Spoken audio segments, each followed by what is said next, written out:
All right. Clash of Champions 2020 Gold Rush is done. Finito.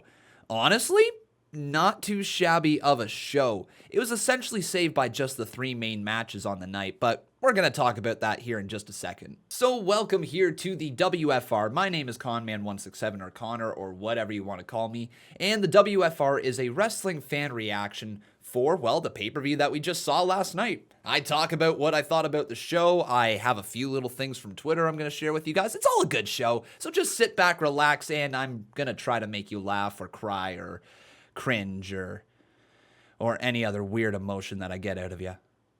But, like I said, everyone, this was essentially a three-match card where the rest of the card was just kind of sprinkled in. It was there to be there. Sure, some decent stuff. Good, not great. We're going to break it all down, so let's jump right into this thing. So first up, two matches that were supposed to happen here at Clash of Champions didn't actually go down. It was supposed to be Nia Jax and Shayna Baszler defending the tag team championships against the Riot Squad. For whatever reason, it's some sort of medical issue or potentially Shayna Baszler being pregnant due to Nia Jax's tweet. We don't know. It's pure speculation. But Shayna Baszler might be out long term due to, well, we'll see. We get to find out tonight on Monday Night Raw. But the other match that didn't actually end up happening was Bayley versus Nikki Cross. And this one is a little bit more questionable as to why Nikki Cross was not there. Obviously, when you get pulled out of a match like, mere hours before it happens due to medical reasons, and we are in the middle of a pandemic, you can try to connect the dots. We don't know for sure. It could be literally any reason, but WWE has not commented on it as of this moment. So we don't really know why these matches didn't go down, but hopefully we're going to figure them out soon. But we're going to start things off here with the pre-show match, and oh boy. All right, if you guys have been watching the channel for a long time, you know Conman hates the Loser House Party! Lucha House Party, for those that don't know what Loser House Party means. They are freaking losers! Ka-loser, Grand Loser Leak, Loser Dorado, the Loser House Party, and they lost. Sucks to suck, you bunch of losers. Whew, okay. I got a little heated there, all right? The Lucha House Party, Loser House Party, loser, they're losers! No, but in all seriousness, if you guys don't know what the deal is here, and my hatred for the Loser House Party is that, the revival all the way back in the day, lost to the Lucha House Rules. I will never forgive them for that.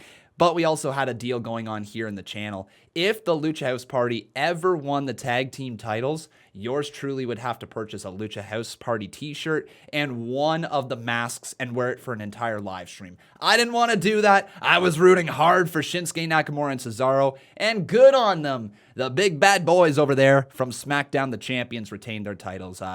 Honestly, though, good, not great match. Fine pre-show match. Let's get on to the main card. So this is how you start off a pay-per-view. The triple threat ladder match for the Intercontinental title. Sami Zayn versus AJ Styles versus Jeff Hardy. This had match of the night written all over it before they even hit the ring.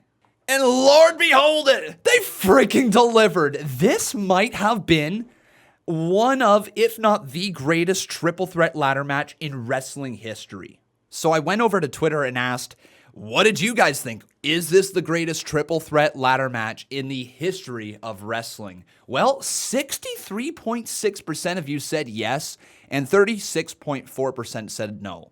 And I totally understand where the people who are saying no are coming from, because what actually classifies this as a triple threat match? Do you include the triple threat TLC? Do you include tag team triple threats? What exactly are you including in this? But for me, when it comes to a singles triple threat ladder match, I am having a really, really tough time wrapping my brain around a better match than this. Sure, people, wrestling purists, they're going to say it was just a spot fest. There was so many things that wasn't wrestling. Wrestling psychology was thrown out of the arena. They just threw spots at each other. And I guess you'd be a little right. It was spot heavy. But the spots is what told the story of the match. And the entire story going up to this was that these three guys did not like each other. So, of course, when you throw steel in the ring with them, or aluminum for you guys who are going to be nitpicky, you're going to get an absolute car wreck, which is what this was. It was a great car wreck. We couldn't look away. The performers laid their body on the line. It was excellent. But where this stands out for me compared to all the other ladder matches was how unique it was. Sure, we've seen handcuffs in ladder matches before. I believe Randy Orton versus John Cena for the Unified World Heavyweight Championship, whatever that deal was. I'm pretty sure they used handcuffs in that match as well. But like in this matchup here, just the uniqueness, putting a handcuff through the spacer of Jeff Hardy's ear and connecting him to a smaller ladder so that he had to walk around with a smaller ladder in his hand. Like, how unique is that? And how about Sami Zayn handcuffing himself to AJ Styles so that AJ Styles can't just waltz up to the top of the ladder and take down the titles? He actually has to carry Sami Zayn with him. But Sami Zayn being just such a damn good heel, of course he had a plan. Of course he outsmarted AJ Styles. Of course he outsmarted Jeff Hardy. The dude cheated to win, even though there was no rules. He cheated to win, pulled out the key, unlocked himself from the handcuffs, reattached AJ Styles to the ladder, and next thing you know, Sami Zayn is the undisputed Intercontinental Champion. And honestly, man, like if there was ever a time in 2020 for a match to earn 5 stars, I would say it's this one. And no offense to any other 5-star matches that have happened this year, but like I'd put that up against any of them. It was very, very, very good, entertaining from start to finish, and they nearly got 40 minutes in the ring. When's the last time that WWE gave 40 minutes to the Intercontinental Championship? That's how valuable that AJ Styles, Jeff Hardy, and Sami Zayn are. And I'm personally so pumped to see Sami Zayn run with this title because the dude was already going to be on a magical run before the pandemic hit. Now he gets to run with it, and there's even more heat behind him. I love it. Can't wait to see it. But after near 40 minutes of perfection, we are now moving on to, well, a little bit of a lull in the card. Let's start first with Asuka versus Zelina Vega. So, like, I mean, the match was fine, I guess. It wasn't perfect by any means. Zelina Vega, she had a little bit of ring rust. You could see that. Asuka, you could tell, was miles above Zelina Vega in terms of in-ring ability and her ability to read a match and dictate it. Like, Asuka's such an in-ring general, but Vega looked a little outclassed in this match, and I don't know if that's because, once again, she had ring rust, or if she just isn't quite up to that level. Do not get me wrong, her microphone work is one of the best, if not the best, in the women's division. She is fan-freaking-tastic on the mic, and her Hurricanrana is also really, really pretty to watch. But outside of that, Zelina Vega, she's got to work on a few things. Her timing was off, her flow to the match was off. There was just something there that didn't quite connect between Asuka and Zelina Vega. So I'm going to go ahead and say it was a good, not great match. And Vega hopefully will progress moving forward once she shakes off a little bit of that ring rust. I must admit, though, at this point, it does feel like WWE is just spinning their tires because there really is nothing left for Asuka other than Bianca Belair. And I don't know if they're waiting for Bianca Belair to have a massive match against Asuka because it looks like they're lining up Peyton Royce potentially to face Asuka next for the title. There's just no one left on Monday Night Raw other than Bianca Belair. And that's the big match that they're going to build to. So we'll see how that progresses. But yeah, Zelina Vega, you gotta pick your game up a little bit because you looked outclassed in nearly every sense of the word. Then talking about outclassed, Apollo Crews versus Bobby Lashley. Unfortunately, man, this was the worst match on the card. There's no two ways about it. Bobby Lashley and Apollo Crews kind of stunk up the joint. And it's not like it was the worst match I've ever seen. God, I've seen a lot worse. It's not like it was the most boring match I've ever seen. Man, there's been a lot more boring matches than that. But it just was there. And for a United States Championship match, you would think, man, couldn't they do more? And like, I know the goal right now is to build up the Hurt Business and put Bobby Lashley over as this top tier, almost main event caliber player. Like, that's what they're trying to do with Bobby Lashley. But like, at the expense of Apollo Crews, who you just spent 3/4 of the year building up. Like, Apollo went from nothing to something in a matter of like 4 months. And then his stock was risen even more by being partnered against the Hurt Business. And then this match happened, and I got to say Apollo Crews' stock dropped a lot from that. I don't know where he goes from here, if that's just a tag team with Ricochet, like, what's next for Apollo Crews? He just kind of went from being United States champion to second-tier jobber, essentially. I don't know. Apollo neither of them impressed me in this match, and I just want this feud to be done, separate them, get them onto different things, because if you continue to have them feud, then nothing's going to happen. There's going to be zero progression. Nobody's going to care about either performer. Split them aside, finish it, no more, and let's move on. So let's go on to now my favorite match outside of the big three from the night. The Raw Tag Team Championships being defended by the Street Profits against Andrade and Angel Garza. Now, even though we've seen this match before, this had a little bit of a different dynamic. The fact that Zelina Vega wasn't out there with the gang of sexy men and Andrade and Angel Garza, it just gave a little bit of a different vibe. They weren't being yelled at by Zelina Vega. They seemed like they were working well together, which is a complete change up from how they were just a month ago. I understand why this match happened. There really was no other match to take place at Clash of Champions, and every title had to be defended. So, I understand why they went ahead with this match. All four men are really, really talented, and it was honestly solid. The only problem, though, came at the end, and, well, let's talk about it. So right near the end of the match, it looked like Angel Garza suffered a legitimate injury, and I'm going to show you the photo right up over here. The referee actually put the X sign up in the air, signaling that Angel Garza was injured. The finish came very, very shortly after, where the referee counted to 3, even though there was a kick out. It was a little bit of a scary moment. And at that moment when the Street Profits retained the tag titles, I don't think anybody watching really cared. Everybody just wanted to know what's up with Angel Garza. Is he okay? Because Angel Garza has been phenomenal throughout 2020. Ever since being called up to the main roster, this guy has been money.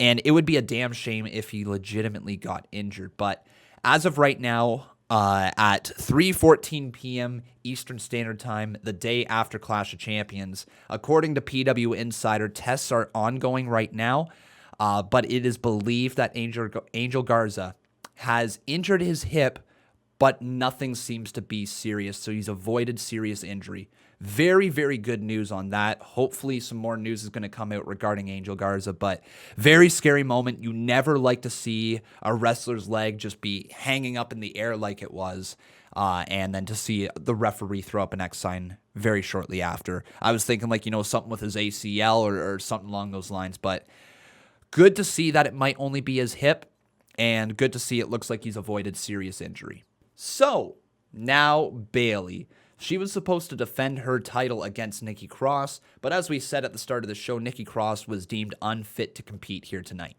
So, of course, the role model's gonna waltz on down to the ring, cut a promo, basically say that she's won via forfeit, but if anybody in the back wants to come out and challenge me for my title, you can. Ding dong, no one there? Okay, open challenge closed. And then Asuka comes out. For me, guys, this one was frustrating. It's not like Asuka's a bad pick, because they did just have the whole Asuka fighting for her 2 straps over the summer, right? That was a story, so they went back to it, and it's not like it's the worst pick in the world. But I just couldn't understand it. I couldn't understand why, after Bayley and Sasha Banks essentially ran through the entire SmackDown Women's division, why you wouldn't try to make a new star at this point. This felt like it could have very easily been Kurt Angle against John Cena when John Cena made his debut. That type of feel. You got a big star in Bayley who's opening herself up for an open challenge. Where the hell is Shotzi Blackheart? Where the hell is anybody from NXT? Where the hell is Dana Brooke? Where is all these people that have been in the SmackDown division? Alexa Bliss, Carmella they're building up, Tamina, anyone, any single person from the SmackDown women's locker room or from NXT or from the independent scene or from wherever. You could have done Marina Shafir, whatever the hell her name is. You could have done anything. But you chose Asuka, a woman that we already saw earlier in the night, and you went with a disqualification finish. You literally wrote yourself out of that match, no problem, to retain the title on Bayley, get babyface momentum on Asuka, and then get some heat right there on Sasha Banks from attacking her after the match. Why couldn't this have been someone who needed the rub? Why couldn't you have tried to make a new star for your division? Like, if Naomi would have been around, Naomi would have been perfect for this. And I know she's injured right now. But, like, I cannot comprehend why WWE went with Asuka.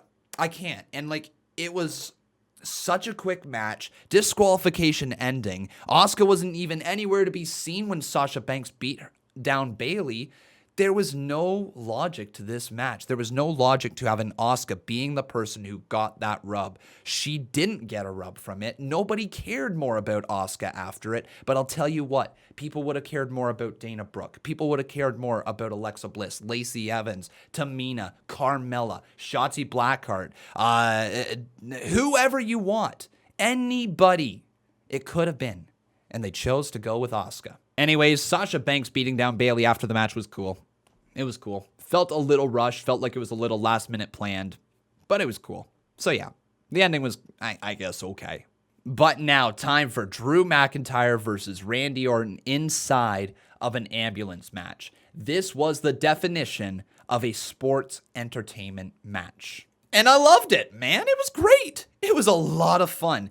Don't get me wrong, there was very little wrestling in this. Like, this was all just move the person around the ring, go to the next spot, hit the spot, wait for a legend to come back, attack Randy Orton, get going again, spot, legend returns, spot, get to the next spot, legend returns, finish, Ric Flair drives away in an ambulance. It was a pretty straightforward match, but honestly, storytelling at its finest. This was really, really fun to watch. And in the end, Drew McIntyre was put over as an absolute megastar. Like, this guy walking away from this match is way more over than he was beforehand. Looked like a beast, claymoring the door off an ambulance, stopping the ambulance doors from closing, taking that backdrop right into the glass on the front of the ambulance. He really sold well. He earned his money that night, and honestly, as the WWE champion, it looks really good for Drew McIntyre that WWE had that much faith to put him over in a massive match like that ambulance match. So good on WWE for making the right call. Good on Drew McIntyre for living up to the hype. And hopefully this WWE championship reign that he's on continues to be magical, because it really has been something special. But speaking of something special, the main event. Oh my. Roman Reigns versus Jey Uso. Hands down, the most emotional match that I've seen in wrestling since Cody versus Dustin at Double or Nothing. This match was heart-wrenching, heartbreaking, a little tough to watch, but truly fantastic. I was legitimately glued to my screen throughout the entire match, listening to the promos, listening to the emotion from the family affair in the ring. It was just, I don't even know what to say. This was perfect. I loved it, man. It was perfect. And with this match, Roman Reigns really feels like he's become that credible champion WWE has been looking for ever since Brock Lesnar lost popularity. Like, don't get me wrong. If Brock Lesnar came back right here, right now, and was the Universal Champion, each and every single one of you would say, F this, I'm done watching. I don't want to watch anymore. But a couple years ago, Brock Lesnar as champion was a legitimate draw for this company. He was a legitimate draw. Now Roman Reigns has stepped into that little area that Brock Lesnar had hunkered down for the past 4 years. And for the first time in a long time, I can legitimately say we have ourselves a unique universal champion that I am excited to see what happens with. The evolution from the big dog to the tribal chief has been impressive. Roman Reigns and Paul Heyman, their dynamic has been completely different than what I was expecting it to be. And I just love how Roman Reigns commands just like respect from the referee, from Paul, from his opponents. And not necessarily good respect, but he demands it. Otherwise, he's going to beat your face into a pulp. It is so good. I've used the word perfect a lot, but like, This match was perfect, man. It was perfect. But the ending, man, oh, seeing Jimmy come down to the ring, seeing his twin brother that he's obviously been around since birth, been side by side through everything, been a tag team, risen up, become one of the greatest tag teams in the history of wrestling, and certainly top 3 tag teams of this generation. He has done everything in tag team wrestling, and then he sees his brother there getting beaten down by his family member, the tribal chief Roman Reigns. You just felt the outpour of emotion. He comes down, hobbling down to the ring, white towel in hand, ready to throw in the towel for Jey Uso. And Uso screams, "Not today, Us. No, not today, Us. We're not doing it today, Us. Not today, Us." He didn't want him to throw in the towel, but he had no choice. Jimmy Uso had no choice in the affair. He had to throw in the towel to save his brother. It was heartbreaking, man. I said it before, I'll say it again. Most emotional match I've seen since Cody versus Dustin. But man, that was great. Just storytelling at its finest. But when we're talking about storytelling, how about this story? This has to lead to Roman Reigns versus The Rock at WrestleMania, right? Like, there's no two ways about it. This is where it's going. This is Roman versus Rock. Who sits at the head of the table? Like, is it the multi-millionaire megastar in The Rock who has already done wrestling? Or is it this young gun who is coming up in Roman Reigns, who is just starting to truly become a megastar in the world of professional wrestling? Like, that needs to be the match. That's probably the biggest money match that WWE will be able to put on in the past decade. It's definitely bigger than Randy Orton versus Edge. It's definitely bigger than John Cena versus Roman Reigns. It's Roman Reigns versus The Rock, a family affair. Like, you could literally have that as the tagline, and it would be perfect. So yeah, WrestleMania, let's get Roman versus The Rock. But just for a few closing remarks, honestly though, the show from start to finish was fairly fun to watch. I enjoyed my Sunday night. Was it perfect? No, hell no, it was not perfect. There was actually a lot of stuff in it that, if there weren't the big 3 matches, would have probably made the show a little lackluster. There were some things wrong with it. Some people I've seen say that this is the best pay-per-view WWE's put on in the past couple of years. I gotta say, no, it's not. There's 3 really, really, really good matches from it. 1 5-star, I think 2 4.5s. It was really good. But the rest of the card was a little lackluster. Some stuff didn't make sense. Some finishes didn't work out. Some matches were canceled at the last moment. And all in all, though, without nitpicking it, it was a really fun watch. And I enjoyed my 3.5, 4 hours on Sunday night. But anyways, here's what you guys thought of the show here at Clash of Champions. 69% of you said it's great. 14% it's good. 6% say it's just okay. 3% say it's trash. And 8% didn't watch. And the other thing right here is I asked you over on Twitter what was match of the night from the 3 big matches, and you can take a look right here. So 38.5% of you said Roman versus Jey, 44.3% of you said Sammy versus AJ versus Jeff, and 17.2% of you said Drew versus Randy. And honestly, I have to agree with the polls right there. I thought the show was pretty good overall. I'm not sure if I would have given it a great, like 69% of you guys did. I probably would have thrown it at good, but I definitely agree with the Twitter poll asking you which match was the best on the evening. Triple threat ladder match for me was my favorite match of the night for sure. But everyone, thank you so very much for watching. I hope you guys did enjoy the show. Make sure on your way out you leave a like. Also, yeah, we're going to leave it in. Why the heck not? Also, make sure you leave a subscription up in here and join our Discord server down in the description below. Thank you all once again for watching. I hope you have a wonderful day. That was Clash of Champions. That was our WFR. And I've been Con. Thank you so much for watching, and I'll see you guys next time.